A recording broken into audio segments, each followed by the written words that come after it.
कार्तिक मातम का 32वां अध्याय। सूत जी बोले, हे ऋषियों, अब मैं तुम भगवान के जागने के दिन अर्थात प्रबोधनी एकादशी का वृतांत कहता हूँ। एक बार नारद जी ने ब्रह्मा जी से इस दिन का महत्व पूछा। तब ब्रह्मा जी बोले, हे नारद, लक्ष्मी जी के शयन से उठने के 12 दिनों के पश्चात भगवान विष्णु कार्तिक के शुक्ल पक्ष की एकादशी को शयन के पश्चात उठते हैं, इसलिए इसे प्रबोधनी एकादशी भी कहा गया है। इस एकादशी को व्रत करने से अनंत फल की प्राप्ति होती है तथा अनेक जन्मों के पाप नष्ट हो जाते हैं। चातुर्मास अर्थात 4 माह का जो व्रत होता है वह इसी दिन समाप्त होता है। हे पिता, इस व्रत को कैसे करें? नारद जी के पूछने पर ब्रह्मा जी बोले, हे पुत्र, जिस प्रकार सभी एकादशियों का व्रत होता है उसी प्रकार इस एकादशी का व्रत भी करें। व्रत करने वाले को ओम नमो भगवते वासुदेवाय मंत्र का जप एवं रात्रि जागरण करना चाहिए। इस प्रकार करने से वर्ष की सभी एकादशियों का फल प्राप्त होता है। हे महर्षि, इस एकादशी का व्रत सर्व सिद्धिदायक एवं मोक्ष प्रदायक है। इस दिन भगवान के जागने के उपलक्ष्य में विशेष पूजन एवं उत्सव आदि भी करने चाहिए। हे देवर्षि, इस व्रत के साथ भीष्म पंचक व्रत करने वाले तो प्रभु के विशेष प्रिय पात्र बन जाते हैं। सूत जी बोले, हे ऋषिगणों, कार्तिक शुक्ल द्वादशी का ध्वजारोहण करने से संपूर्ण पाप नष्ट हो जाते हैं। हे मुनीश्वरों, चारों वर्णों में से कोई भी भगवान के मंदिर में झंडी लगाता है वह ब्रह्मादि देवताओं द्वारा सम्मानित होकर विष्णु लोक को जाता है।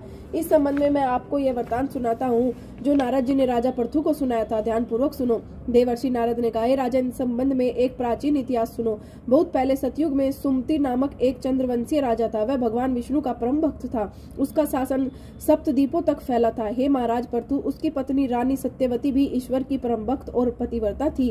वह भगवान के समक्ष नृत्य करती और कार्तिक के शुक्ल पक्ष की द्वादशी को भगवान के मंदिर में ध्वजा बांधा करती थी। एक दिन विभांडक ऋषि वहां आए। राजा और रानी ने उनका बड़ा आदर सत्कार किया। उस दिन राजा रानी ने ध्वजारोहण किया, जिसे देखकर ऋषिवर ने कहा, राजन, भगवान को प्रसन्न करने के और भी अनेक साधन है, तब आपकी ध्वजारोहण करने में ही इतनी श्रद्धा क्यों है? यह सुनकर राजा सुमति ने कहा, महाराज, इसका एक बड़ा ही अद्भुत इतिहास है, मैं आपको वही सुनाता हूँ। पूर्व जन्म में मेरा नाम मालिनी था। ब्राह्मण कुल में उत्पन्न होकर भी मैं शूद्रों की भांति कार्य करता था। द्वेष, कुकर्म, पाप और वैश्यागमन यही मेरा कार्य था। इन कुकृत्यों के कारण ही मेरे बंधु बांधवों ने मुझे त्याग दिया था। तब मैं वन में जाकर एक टूटे फूटे विष्णु मंदिर में रहने लगा। मैं वन में जीव जंतु एवं मृगा आदि मारकर अपनी क्षुधा शांत किया करता था। एक दिन विंध्याचल पर्वत पर रहने वाली कोकिलिनी नामक एक निषाद कन्या, जिसने अपने पति को मार दिया था, भूख से व्याकुल होकर वहां आई और मेरे पास ही रहने लगी। एक दिन हमने एक कपड़े को छड़ी में बांधकर झंडी सी बनाई और मदिरा पीकर सारी रात भगवान की मूर्ति के समक्ष नृत्य करते रहे। हे महामुने, संयोगवश उस दिन कार्तिक मास के शुक्ल पक्ष की द्वादशी थी। सारी रात नृत्य करते रहने के कारण प्रातःकाल हम दोनों की मृत्यु हो गई। तब यम के दूत आए और हमें यम फांस में बांधकर प्रताड़ित करते हुए यमराज के पास ले गए। ठीक उसी समय विष्णु भगवान के दूत विमान लेकर वहां आ गए और यमदूतों को धिक्कारते हुए बोले, तुम सिर्फ पापियों को यमपुरी ले जा सकते हो, धर्मात्माओं को नहीं। इस पर यमदूत भी क्रोधित होकर बोले कि ये दोनों तो महापापी हैं, इन्होंने अपने जीवन में एक भी पुण्य कार्य नहीं किया है, इसी कारण हम इन्हें यमपुरी ले जा रहे हैं। इस पर विष्णुदूत बोले, बड़े खेद का विषय है कि तुम्हें धर्म अधर्म का तनिक भी ज्ञान नहीं है। ये सत्य ही है कि जीवन भर ये दोनों कुकृत्यों में लीन रहे हैं, परंतु कार्तिक शुक्ल द्वादशी को इन्होंने भगवान के मंदिर में ध्वजारोहण तथा नृत्य ज्ञान किया है, जिससे इनके समस्त पाप नष्ट हो गए हैं, इसलिए ये विष्णु लोक जाने के अधिकारी हैं।